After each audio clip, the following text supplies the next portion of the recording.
Ce matin, on parle de la vie chrétienne et on va lire quelques versets. D'abord, les versets à partir du verset 9, on va lire 3, 4 versets.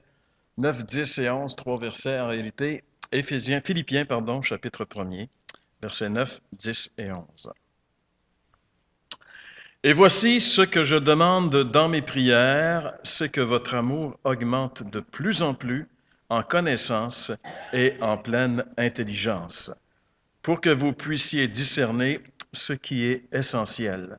Ainsi, vous serez purs et irréprochables pour le jour de Christ, remplis du fruit de justice qui vient par Jésus-Christ à la gloire et à la louange de Dieu. Seigneur, on aimerait ce matin s'arrêter quelques instants en ce début d'année pour considérer ce que ta parole a à dire, Seigneur, sur ce qu'est la véritable vie chrétienne. On te prie donc, Seigneur, que tu puisses disposer notre entendement, nos cœurs, que tu puisses faire en sorte que ta voix puisse pénétrer au plus profond de nous-mêmes afin de toucher, Seigneur, ce qui doit être touché, changer ce qui doit être changé, et nous donner aussi, Seigneur, cette énergie nécessaire qui vient de toi. Souvent, pour nous, un mot qui est un peu péjoratif, qu'on n'aime pas, c'est le mot catéchisme, parce que dans notre religion, on nous a imposé le catéchisme à coup de catéchiste sur la tête pour répondre aux questions. Mais un catéchisme, c'est quelque chose de bien. Il y en a plusieurs. Il y a le catéchisme de Martin Luther, par exemple, le catéchisme de Heidelberg, qui sont des catéchistes chrétiens qui résument la doctrine chrétienne sous forme de questions-réponses pour aider les chrétiens à bien comprendre et à saisir ce qu'est la vie chrétienne, ce qu'est le christianisme en réalité. Et si vous prenez tous les catéchismes, y compris celui de l'Église catholique, entre autres, à la question « Pourquoi vivons-nous ?», tous les catéchistes répondent sensiblement la même chose. On vit, en réalité, on existe, on vit. L'homme a été créé pour connaître, aimer et glorifier Dieu. C'est pour ça que l'homme existe. Et je pense que cette réponse-là, elle est quand même sensible à tous les catéchistes, et elle est vraie. La raison d'être, la raison pour laquelle nous existons, c'est d'abord pour connaître, aimer et glorifier Dieu. Alors, quand on est jeune chrétien, on se dit, mais maintenant, puisque maintenant je suis chrétien, je glorifie Dieu. Alors, je suis chrétien. Je n'ai rien d'autre à faire que d'être chrétien, et ça glorifie Dieu. Et on pense que c'est ça. Puis à un moment donné, on se dit, ouais, mais peut-être qu'on lit l'Ancien Testament beaucoup, on lit la Bible, hein, quand on est jeune chrétien, c'est nouveau pour nous, on découvre. En fait, on devrait toujours lire la Bible dans notre vie chrétienne pour se nourrir. Mais quand on est nouveau croyant, on découvre la Bible. Alors, c'est tout à fait nouveau. On découvre, et là, on ne fait pas la différence entre le légalisme, la loi et la grâce. Alors, on lit beaucoup dans l'Ancien Testament, on commence, c'est plus long, on découvre les histoires et on découvre l'importance d'obéir à la loi de Dieu, puis on se dit, bien, finalement, la vie chrétienne, ça doit être ça. Ça doit être obéir au commandement de Dieu. Puis, alors là, on essaie, puis finalement, après un certain temps, on réalise que ça ne marche pas, on n'est pas capable. On n'est pas plus capable maintenant qu'on est chrétien qu'on était capable, mais quand on n'était pas chrétien, on ne l'essayait pas, ça ne nous intéressait pas. Et là, on est devenu chrétien, puis on réalise, mais ça ne marche pas parce qu'on est toujours, on manque tout le temps à quelque chose. On pêche. Alors là, on entre dans la spirale de l'essai, du pardon, de la confession, puis on entre là-dedans.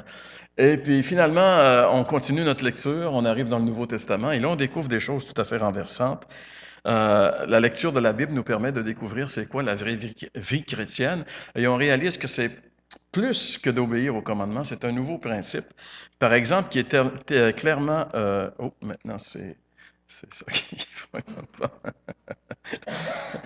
Il faut dire qu'on a quand même pas mal bousculé nos instruments au cours des derniers temps. On est allé au salon mortuaire avec, et ça, vous savez, quand on va au salon mortuaire, on n'en sort jamais vraiment vivant. Alors, ça a des conséquences.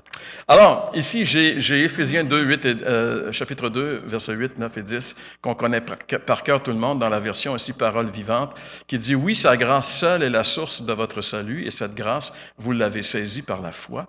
Rien ne vient de vous. Tout est cadeau de Dieu. » Et là, quand on est nouveau croyant, on flotte là-dedans, on se déguste, on se délecte de ces passages. Ce n'est pas en accomplissant les commandements que vous l'avez acquise, la grâce. Tout mérite est donc exclu et du même coup se trouve écarté. Toute raison de s'enorgueillir. Ce que nous sommes, nous le devons à Dieu. Il nous a recréés en Christ pour nous faire accomplir, dans la communion avec lui, les bonnes actions qu'il a préparées depuis longtemps pour nous. Alors là, on découvre c'est quoi la vie chrétienne. C'est pas obéir aux commandements, c'est d'être recréé en Christ pour accomplir, dans la communion avec Dieu, les bonnes actions qu'il a préparées depuis longtemps pour nous. Voilà la vie conforme à la volonté de Dieu, celle pour laquelle il a tout arrangé d'avance. Il a préparé notre chemin afin que nous n'ayons plus qu'à y marcher. Ça, c'est la version parole vivante, mais dans la version plus traditionnelle, ce sont les œuvres qu'il a préparées d'avance afin que nous les pratiquions ou littéralement que nous marchions en elles. Donc, en réalité, la vie chrétienne, c'est de saisir la volonté de Dieu pour nous et de l'accomplir par sa grâce. Ouais, c'est pas encore trop simple. Paul, dans l'Épître de Tite, il dit ceci: « La grâce de Dieu s'est révélée comme une source de salut pour tous les hommes. » Alors, on découvre une autre chose. En fait, on le sait qu'on est sauvé par la grâce. Quand on est sauvé, on le sait que ça ne vient pas de nous, ça vient de Dieu, c'est une grâce, un cadeau. Mais ce qui nous est dit de plus ici concernant la grâce dans l'Épître de Tite, c'est « Elle nous éduque et nous amène à nous détourner de tout mépris de Dieu et à rejeter les passions des gens de ce monde. Ainsi, nous pourrons mener dans le temps présent une vie équilibrée, juste et pleine de respect pour Dieu. » Richard nous rappelait ce matin dans l'adoration que la vie chrétienne, c'est pas facile parce que c'est une vie à contre-courant. Et tu vois, alors ici, dans l'Épître de Tite, dans cette version aussi, ça dit qu'on doit se détourner de tout mépris de Dieu et rejeter les passions des gens de ce monde. On est aussi, nous, prioritairement dans nos vies au départ, des gens de ce monde. Et on vit selon les passions des gens de ce monde. C'est la vie des hommes. Mais après qu'on est devenu chrétien, on doit vivre différemment. Qu'est-ce qui va nous permettre de vivre différemment? Alors souvent, on pense que c'est la loi de Dieu. Mais ici, Paul y rappelle, c'est la grâce qui nous révèle. C'est la grâce qui nous éduque et qui nous amène à marcher d'une manière digne de Dieu. Pas la loi, la grâce. Et ça, c'est un prémisse qui est très, très, très différent. La grâce produit dans nos vies une vie fructueuse, mais ces fruits ne viennent pas d'origine humaine. Ces fruits sont le résultat du travail de Dieu en nous. Alors finalement, quand on réfléchit sur ce que le Nouveau Testament nous parle de la vie chrétienne, on finit par comprendre que la vie chrétienne, en réalité, c'est la vie de Jésus en moi. C'est ça la vie chrétienne. Tout ce que j'ai à faire, c'est de céder ma vie sous le contrôle de Christ et le laisser, lui, contrôler ma vie et faire de ma vie ce qu'il veut bien faire de ma vie. Et c'est là qu'est le combat. Parce qu'en réalité, c'est céder notre vie à un autre. C'est là qu'est le grand combat de la vie chrétienne. Et nous, on aime mieux que « donne-nous donc un programme, on va le suivre du meilleur qu'on peut ». Ça, on aime ça. Ça, c'est de la religion. Le programme, il nous l'a déjà donné, c'est les 10 commandements. Puis, ça ne marche pas. Il dit maintenant, j'ai un autre moyen de vivre la vie que je veux que vous viviez. C'est moi qui vais la vivre à travers vous. C'est ça la vie chrétienne. La vie chrétienne, c'est laisser le Seigneur vivre en moi. Et pour ça, il faut que je me tasse. Vous savez, Jean-Baptiste disait, il faut qu'il croisse et que je diminue. Il croisse, je diminue. Ça, c'est le principe de la vie chrétienne. Il croit, je diminue. Je diminue. Moi, je diminue. Lui, il prend de plus en plus de place dans ma vie. Moi, j'en prends de moins en moins. Ça, c'est le principe de la croissance. C'est pour ça que, par exemple, l'apôtre Paul pouvait dire dans l'Épître aux Galates, c'est pas ça pantoute, ma référence ici. En fait, oui, jusqu'à un certain point. Je suis un peu perturbé par les événements très, très controversés qui nous sont tombés dessus il y a quelques instants. La chair a des désirs contraires à l'esprit, l'esprit a des contraires à la chair, ils sont opposés en eux, afin que vous ne fassiez pas ce que vous voudriez. La vie chrétienne, c'est justement de ne pas faire ce que je veux faire. Est-ce que tu fais ce que tu veux? Si tu fais ce que tu veux, tu ne vis pas la vie chrétienne. Parce que la vie chrétienne, c'est de ne pas faire ce qu'on veut faire. On sait qu'est-ce qu'on veut faire. On veut tous faire les mêmes choses. Parce qu'on a tous la même nature. Et la vie chrétienne, c'est pas faire ce que je veux, c'est laisser le Seigneur faire ce que lui, il veut faire avec moi. C'est pour ça que l'apôtre Paul, dans Galates encore, il dit, si je vis, c'est plus moi qui vis, c'est Christ qui vit en moi. C'est plus moi qui vis, c'est Christ qui vit en moi.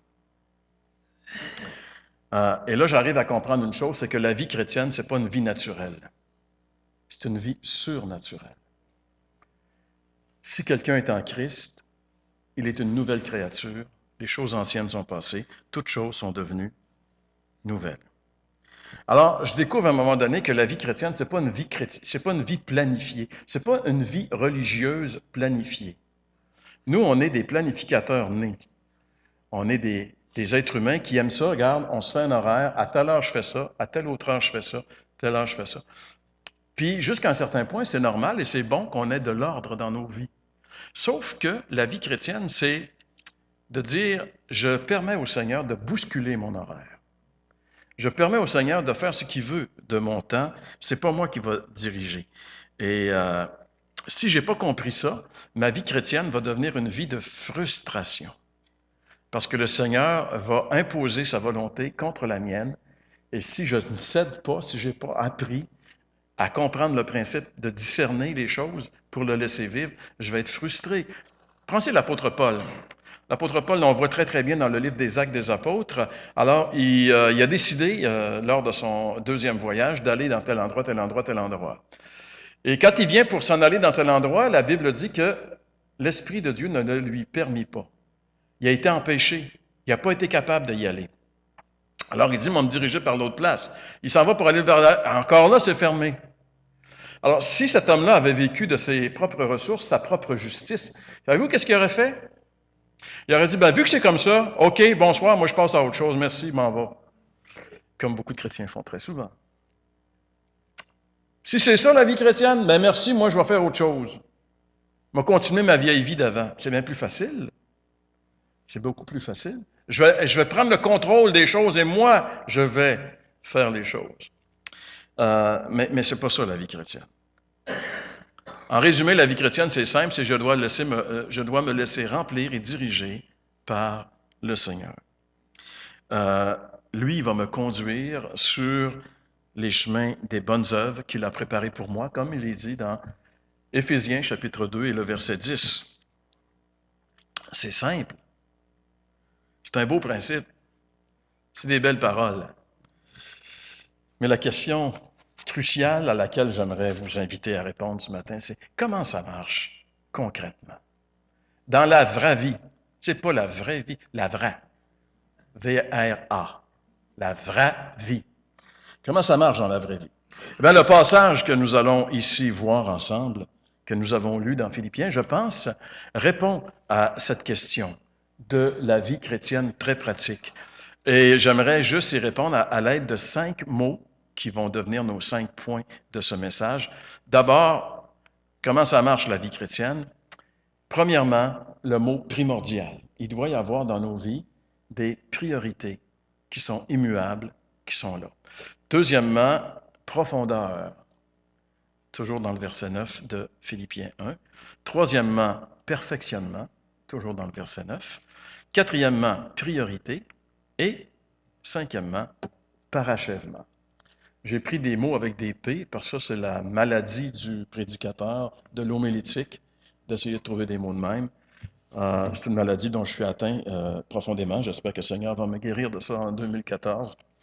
Mais pour l'instant, je suis prêt avec, alors vous devez endurer ça. Mais ça nous permet de simplifier aussi les choses et de voir ces choses-là. Donc, si on revient dans notre texte de Philippiens 1, parce que c'est le texte sur lequel on parle ce matin, au verset 9, premier mot, le mot primordial, ici, le verset 9 dit « Et voici ce que je demande dans mes prières. » Ce que je demande dans mes prières. Le mot primordial, c'est un mot qui signifie ce qui a la plus grande importance. C'est ça, primordial. Ce qui est primordial, c'est ce que j'estime être le plus important. Et pour l'apôtre Paul, connaître le principe de la vie chrétienne, c'est tellement important qu'il en fait le sujet de prière numéro 1 pour ses frères de l'Église de Philippe. C'est l'épître de Paul aux Philippiens. Il y a une grande relation entre Paul et les Philippiens.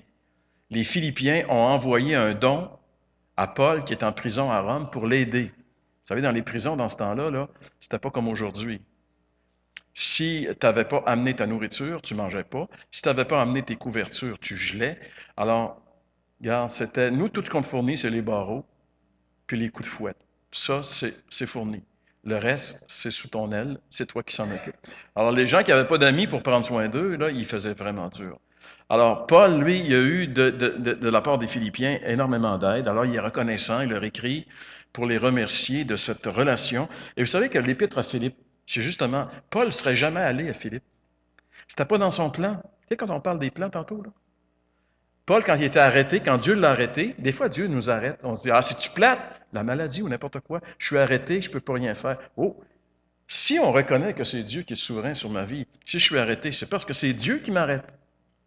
Et si Dieu m'arrête, c'est pour une raison. Alors Dieu l'a arrêté, et à un moment donné, il lui a donné une vision. Il a vu un homme de la Macédoine qui disait, viens, secours-nous. Et à partir de cette vision-là, Paul a compris que Dieu l'appelait là. Et là, Paul est allé dans la ville de Philippe, première ville européenne à connaître l'Évangile. Et ce personnage-là, on ne sait pas c'est qui a vu en vision, mais on sait qu'il y avait une femme là qui s'appelait Lydie, qui était marchande de pourpre, une femme importante avec un grand commerce très prospère.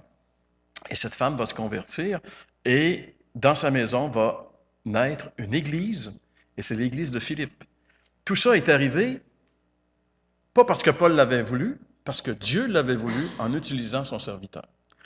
Alors, cette église-là, donc, a conservé des bons liens avec Paul, et là, il lui envoie des biens. Mais Paul sait que ses frères et ses sœurs de Philippe, qu'il aime beaucoup, il y a une relation d'amour intense entre les deux, ont besoin d'être affermis, éclairés dans le processus de la vie chrétienne.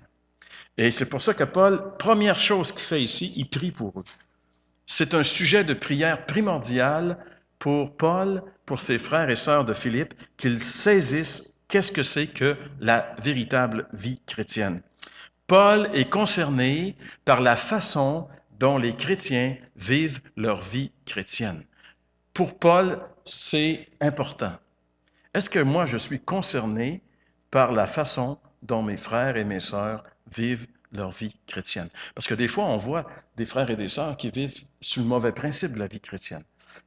Ils n'ont pas saisi certaines affaires. C'est normal quand on est jeune chrétien. Alors, on a besoin qu'on prie pour eux. Très souvent, Paul, ce qu'il fait, il prie.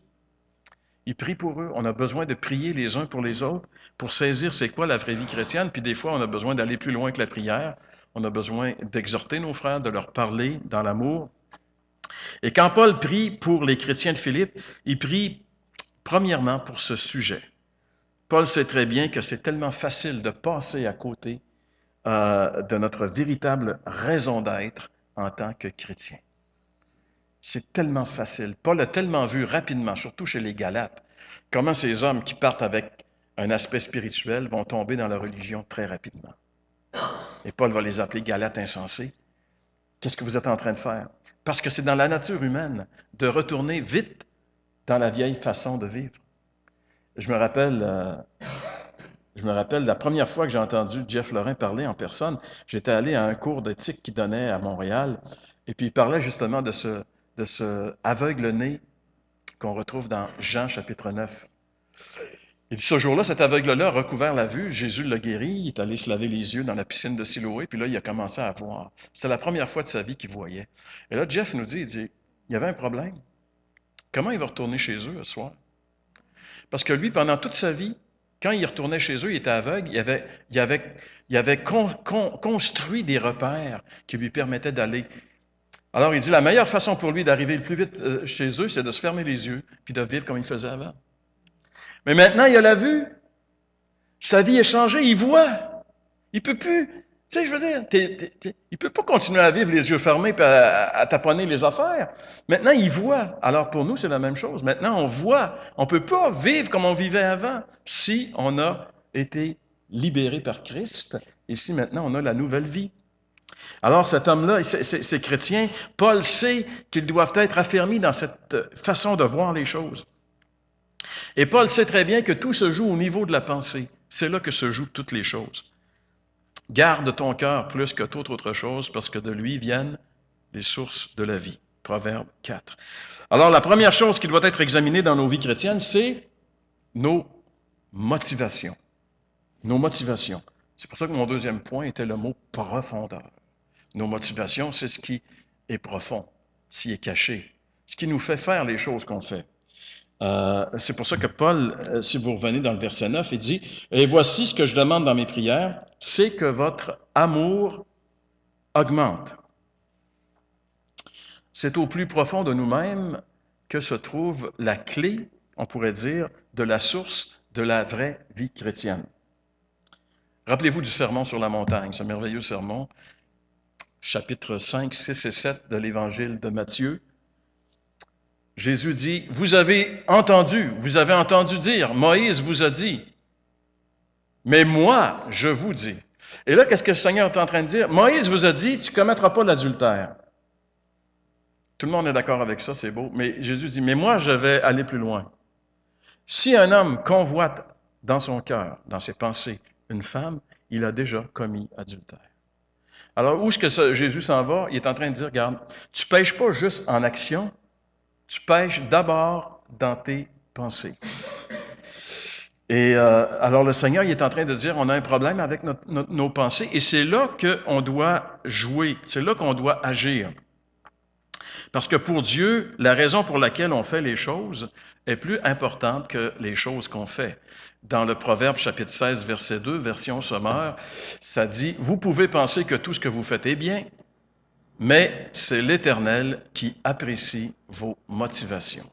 Vous pouvez penser que tout ce que vous faites est bien. Ah oui, moi je fais ça. Mais pourquoi tu le fais?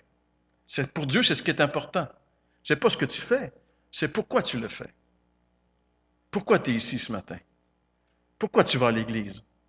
Pourquoi tu parles de moi? Qu'est-ce qui te motive? C'est quoi tes motivations?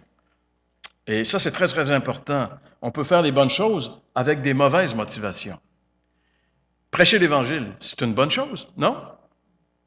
Mais on peut le faire avec des mauvaises motivations. Dans ce même chapitre, l'apôtre Paul va dire ceci. Certains, il est vrai, prêchent le Christ par envie et rivalité, mais d'autres le font dans des dispositions bienveillantes. Verset 15, chapitre 1er de Philippiens. Alors, il dit, certains prêchent le Christ par envie et par rivalité, pour susciter des problèmes à Paul. Ils prêchent Christ, mais est-ce que leurs motivations sont bonnes? Si tu prêches Christ pour créer des problèmes à quelqu'un, tes motivations ne sont pas bonnes. Dieu est souverain. Il va prendre l'Évangile, puis il va peut-être faire des miracles avec ça. Tu sais, Paul dit, au moins l'Évangile est annoncé. Tu sais, même Dieu se sert du cœur tordu de l'homme pour se glorifier. Mais les motivations ne sont pas les bonnes lorsqu'on prêche Christ par envie et par rivalité. Ce verset nous démontre qu'on peut faire de bonnes choses avec des mauvaises motivations. La motivation de toute vie chrétienne devrait être une seule chose. Paul il dit ici, verset 9, « Voici ce que je demande dans mes prières, c'est que votre amour augmente. » Que votre amour augmente. La motivation chrétienne, c'est l'amour.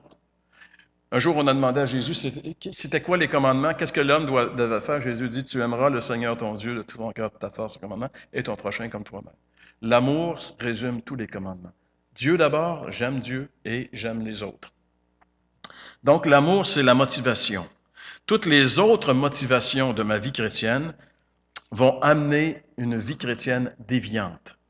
Je vais avoir une vie chrétienne, mais ce n'est pas la vie chrétienne que Dieu veut. Elle va être déviante. Ça peut être, par exemple, une vie chrétienne qu'on appelle une vie légaliste, une vie où c'est ma propre justice qui va être en premier lieu. Je ne marche plus dans la justice imputée de Christ que je ne mérite pas, mais je marche dans ma propre justice. Moi, je fais des bonnes choses pour Dieu. Moi, j'obéis à la parole de Dieu. Et toi, je vois que tu ne le fais pas. Alors, quand on marche dans ce légalisme, euh, vient la rivalité, vient la compétition chrétienne. Ça, il y a de la compétition dans le monde chrétien. Malheureusement, parce que la motivation n'est pas la bonne. Lorsque la motivation est la bonne, il n'y a pas de ça. Et la légalisme, c'est la peur. Il y a des gens qui ont toujours marché par la peur, parce qu'ils ont été élevés dans la peur. Par peut-être un père tellement dominant que tu t'efforces de faire le mieux pour lui plaire. Alors tu conçois que la vie, c'est de plaire à quelqu'un. Et là, tu rentres dans le jeu de la manipulation. Il y a beaucoup de chrétiens qui pensent que c'est ça. Regarde, tu n'as rien à prouver à personne. Tu es un pécheur perdu. Tu es une poussière. Tu es un déchet. Alors, tu vas prouver quoi à qui? Mais Dieu t'a fait grâce. Wow, gloire à Dieu. Et maintenant, Dieu veut faire quelque chose avec toi. Regarde, as-tu compris que tu ne peux rien faire, toi? Sans moi, vous ne pouvez rien faire. Laisse le Seigneur travailler. Et quand tu laisses le Seigneur travailler, tu ne diras pas, j'ai fait ci, j'ai fait ça, mes affaires, mes résultats. Non, non, non. Gloire à Dieu, c'est lui. Vous savez, je relisais la Genèse cette semaine. On recommence. Et dans le dernier chapitre de chapitre 2 de la Genèse, c'est écrit, Adam et Ève étaient nus et ils n'en avaient pas honte. Alors là, je me suis posé la question, parce qu'après, c'est marqué, leurs yeux s'ouvrirent, ils connurent qu'ils étaient nus, puis là, ils sont dépêchés à s'habiller, se cacher, se camoufler. Mais pourquoi tantôt, ils n'en avaient pas honte? Et là, j'ai compris c'est quoi le péché. Qu'est-ce qu'il fait prioritairement? Savez-vous pourquoi ils n'avaient pas honte d'être nus? Parce que pour eux, eux-mêmes, c'était pas important. Ils se préoccupaient pas de ce qu'ils étaient. C'était pas important. Mais dès qu'on est pécheur, ce qui prend de l'importance, c'est moi, ma personne. Je deviens un être égocentrique, égoïste. Et la délivrance de l'Évangile, c'est de me sortir de moi pour que ce soit Christ qui devienne important. C'est lui la référence. Avant le péché, il n'y avait pas de connaissance de bien et de mal. Pourquoi? Parce que la référence, c'était Dieu. La référence était Dieu. Et dans la vie chrétienne, la référence doit revenir Dieu. Puis le bien et le mal, Dieu. Discerner ce que Dieu veut pour moi. C'est ça. Et Dieu, il voulait juste une chose pour Adam et Ève, finalement. Il voulait l'obéissance à un seul commandement. Tu fais ce que tu veux, garde. Tu as des milliers d'arbres fruitiers ici, différentes saveurs, différentes couleurs. Il y en a juste un que tu ne dois pas aller dessus. Juste un. Mais ils sont allés en étant séduits par l'ennemi, et à partir de là, ils sont devenus des rebelles. À partir de ce moment-là, ils ont connu le bien et le mal. Ils ont connu le bien qu'ils ne sont pas capables de faire et le mal qu'ils ne peuvent pas s'empêcher de faire. Ça a été la dégradation de l'humanité. Alors, le légalisme, c'est un peu ça. Il y a des gens qui vivent la vie chrétienne dans le légalisme parce qu'ils n'ont pas encore pleinement saisi la grâce. On peut vivre la vie chrétienne dans la religiosité. On peut devenir des chrétiens religieux. C'est-à-dire que notre vie chrétienne devient un devoir à accomplir. Je dois faire mes devoirs chrétiens. Alors, je fais les choses parce que je suis chrétien, il faut que je fasse ça. Je fais mes devoirs. C'est plus Christ qui vient en moi. Et ça peut devenir aussi du formalisme. Je fais les choses pour la forme, sans vie réelle, juste pour la forme. J'aimerais vous parler d'un gars qui s'appelle Jeremy Stripek. Il y a certaines personnes qui connaissent ici parce qu'avant les fêtes, j'avais fait circuler sur Internet quelque chose là-dessus, que j'ai pogné sur Internet et que j'ai fait circuler. Jeremy Stripek, c'est un gars qui a été choisi comme étant pasteur officiel d'une méga church aux États-Unis de 10 000 personnes. Une grosse église de 10 000 personnes. Alors, le comité de l'Église a rencontré différents candidats et finalement, ils ont décidé que c'était lui qui allait avoir le privilège de devenir le pasteur de cette super grande église de 10 000 personnes. Alors, quand ça a été sa journée où on devait l'introduire à l'Église, on devrait le présenter comme le nouveau pasteur de l'Église, etc.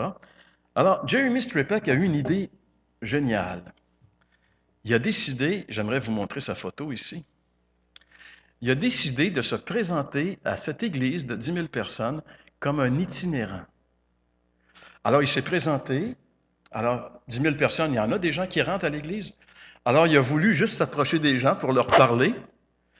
Il y a juste 2 personnes sur le lot qui lui ont dit bonjour. Il leur a demandé de l'argent parce qu'il dit, moi, je n'ai pas d'argent, je suis un itinérant pour aller manger un petit peu. Personne ne lui a donné de l'argent. Alors, il est entré dans l'église et il est allé s'asseoir dans la première rangée.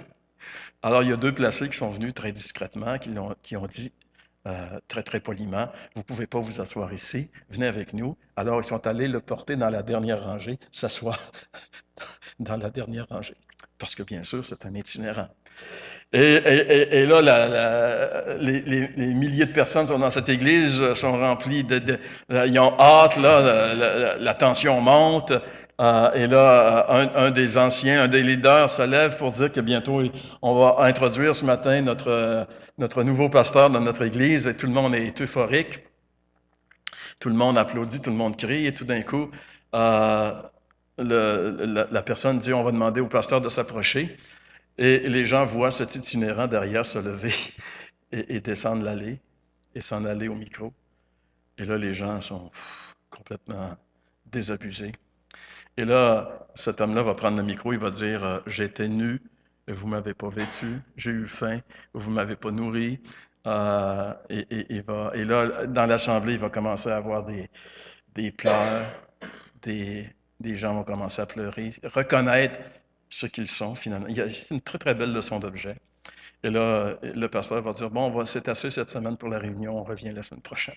Il y avait eu leur sermon. Mais juste pour dire, j'ai trouvé intéressant cette chose-là, c'est que ces gens-là fréquentent cette église-là, comme beaucoup de chrétiens fréquentent des églises. Mais est-ce qu'ils vont avec la vraie motivation? Pourquoi est-ce qu'ils vont dans une église comme ça?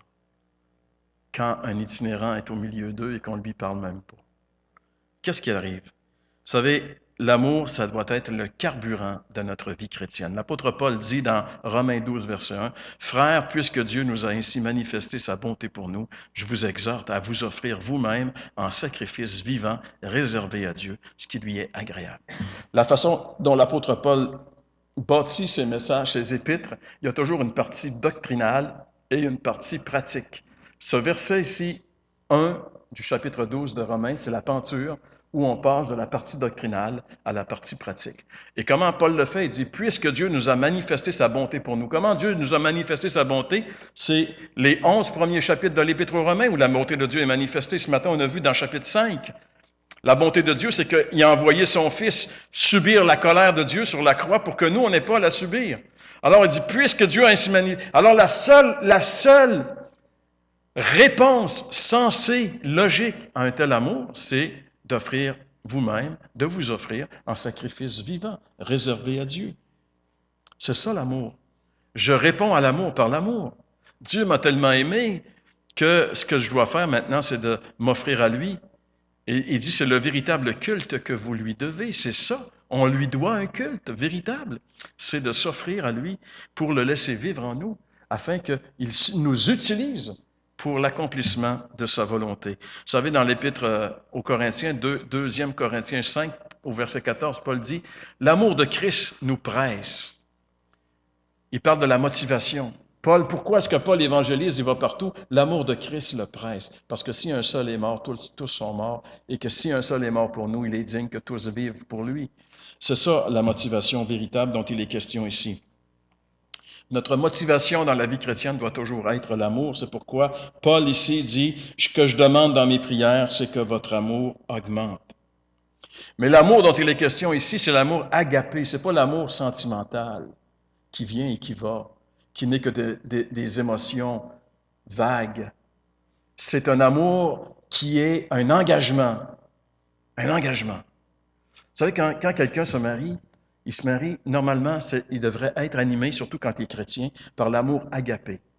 Et quand quelqu'un se marie, ce que nous, on considère comme un mariage, c'est l'engagement d'un homme envers une femme et d'une femme envers un homme. Je m'engage. Puis là, tu sais, c'est à être fidèle dans les bons, les mauvais jours, etc., etc. Et quand il y a un divorce, quand quelqu'un veut se divorcer, moi, je dis tout le temps, hey, pourquoi je t'avais dit que tu t'engageais? C'est quoi ton affaire? Parce qu'il y a des gens qui confondent amour comme on l'entend aujourd'hui, l'amour, ah, je l'aime plus. Tu sais, là, je l'aimais, là, je l'aime plus. Mais l'amour agapé, c'est un engagement. C'est pour ça que tu dois aller jusqu'au bout, parce que c'est un engagement. Tu t'es engagé envers la personne. C'est le genre d'amour dont il est question ici et qui devrait nous motiver. C'est pourquoi cet amour-là peut être perfectionné.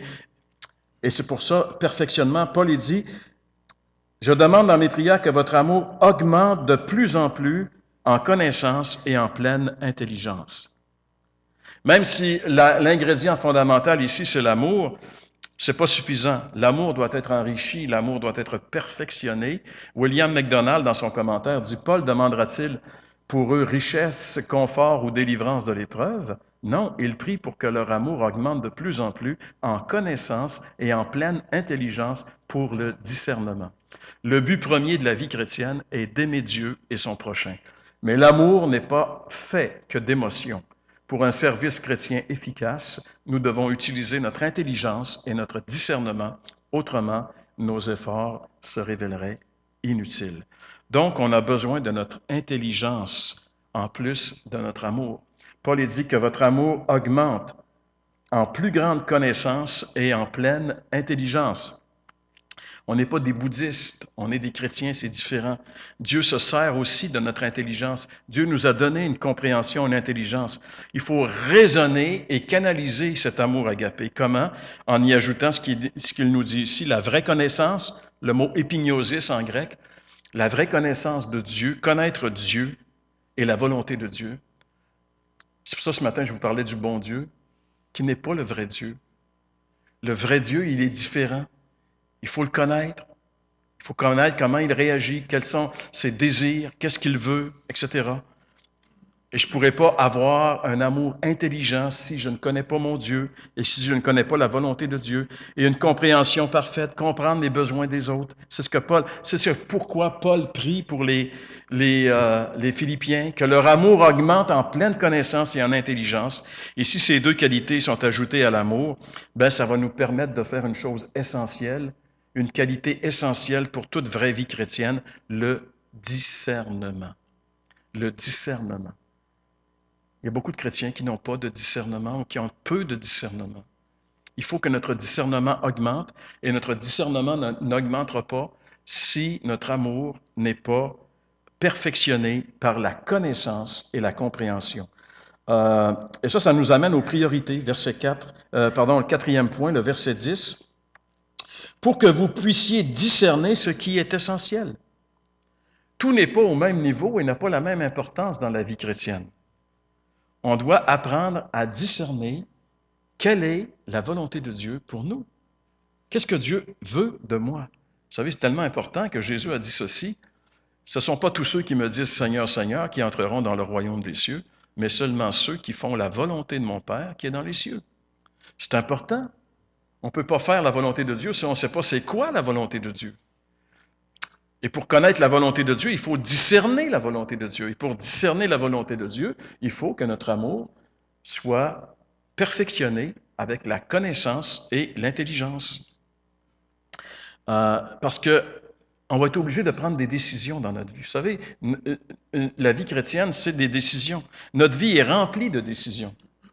On prend des décisions à chaque jour, des décisions plus importantes les unes que les autres, des décisions qui ont moins d'importance, des décisions qui ont plus d'importance, mais on doit prendre des décisions. Et comment est-ce que je vais être certain que la décision que j'ai prise est vraiment la volonté de Dieu? En réalité, ce qu'on est, c'est le résultat des décisions qu'on a prises dans notre vie. Aujourd'hui, ce que nous sommes, on est le résultat des décisions qu'on a prises. Et ça, c'est très subtil parce que saisir vraiment ce que le Seigneur veut pour moi et le laisser faire le reste. C'est lui qui va accomplir sa volonté à travers moi. Mais je dois la saisir. C'est pas magique, ça, laisser le Seigneur diriger nos vies. Tu sais, c'est pas être assis comme un Bouddha puis dire, bon, ben, l'illumination va venir à un moment donné puis je vais le savoir. Non, non, non, non. Dieu nous a donné une intelligence puis il nous demande de discerner à travers les décisions qu'on a à prendre chaque jour. Et peut-être qu'une décision que j'ai à prendre va me permettre de rencontrer quelqu'un qui va faire en sorte que ça va être ça, la volonté de Dieu pour moi aujourd'hui. Et toute ma vie va prendre une autre direction à partir de ce moment-là. Mais c'est important. On doit en arriver à maîtriser toujours de plus en plus ce principe dans nos vies chrétiennes pour qu'il y ait de plus en plus de fruits divins qui soient caractérisés dans nos vies. Et ça, c'est le dernier point. Parachèvement, c'est le verset 11 de notre passage qui dit ceci. « Remplis du fruit de justice, ainsi vous serez purs et irréprochables pour le jour de Christ, remplis du fruit de justice qui vient par Jésus-Christ, à la gloire et à la louange de Dieu. » J'ai mis le mot parachèvement parce que ce mot-là ici, il signifie dans le sens de but atteint. C'est quoi le but de notre vie? C'est qu'à un moment donné, moi, je vais comparaître devant le tribunal de Christ pour répondre de ce que j'ai fait dans ma vie. Nous tous, il n'y en a pas une personne qui va être exemptée de ça. Le tribunal de Christ, pour les enfants de Dieu, pas pour être condamnés, mais pour répondre à Dieu de ce qu'on a fait avec notre vie chrétienne. Rappelez-vous la parabole que Jésus a faite concernant les talents. À un, il donne tant, à l'autre, il donne tant. On a tous des dons différents, des capacités différentes, mais ce que le Seigneur s'attend, c'est qu'avec ça, on le laisse travailler, fructuer, et que quand on va comparaître devant lui, on a des fruits. Et Paul, il dit ici, si on saisit le véritable principe de la vie chrétienne, ce jour-là, on va être rempli du fruit de justice qui vient par Jésus-Christ. Si on a vraiment pris au sérieux le privilège que nous avons d'avoir une vie chrétienne et qu'on a bien saisi le principe dont il est question ici, de laisser le Seigneur vraiment vivre sa vie en nous, de nous donner du discernement pour qu'on sache prendre les bonnes décisions, ben on va être riche ce jour-là, on va être riche, pas en argent, mais riche en bonnes œuvres produites dans nos vies par Christ. C'est ce que Paul dit au verset 11. Et ça va rendre gloire à Dieu. Je vais pouvoir glorifier le Seigneur parce que ma vie ne sera pas une vie stérile, tournée sur moi, pauvre de moi, mais une vie qui a été vécue en Christ, par Christ et pour Christ. Pour Christ, par Christ. Et ce jour-là, Dieu va être grandement glorifié et je vais avoir atteint la raison d'être pour laquelle Dieu m'a placé sur la terre, connaître, aimer et glorifier Dieu. Amen. Seigneur, on veut te remercier pour ta parole qui, en ce début de nouvelle année, Seigneur, nous rappelle l'importance de vivre une vie chrétienne selon tes principes à toi et non selon notre compréhension des choses. Seigneur, donne-nous de bien saisir et de bien mettre en pratique ce que tu nous révèles dans ce passage de l'Épître aux Philippiens, afin, Seigneur, qu'on puisse vraiment t'honorer et te glorifier parce que tu en es digne. Alors, Seigneur, sois donc avec nous, nous te le demandons. Bénis cette Église, Seigneur. On a tous devant toi ce matin avec des mains ouvertes, Seigneur, des bouches ouvertes, des cœurs ouverts, afin que tu nous remplisses. On a besoin de toi. Notre désir, Seigneur, ce serait qu'on puisse personnellement et collectivement t'honorer et te glorifier comme on ne l'a pas encore fait jusqu'à un point qu'on n'a pas atteint encore en 2014, Seigneur. Seigneur, on sait que ce qu'on peut penser, ce que tu peux nous donner, Seigneur, est au-delà de ce qu'on peut penser et même imaginer.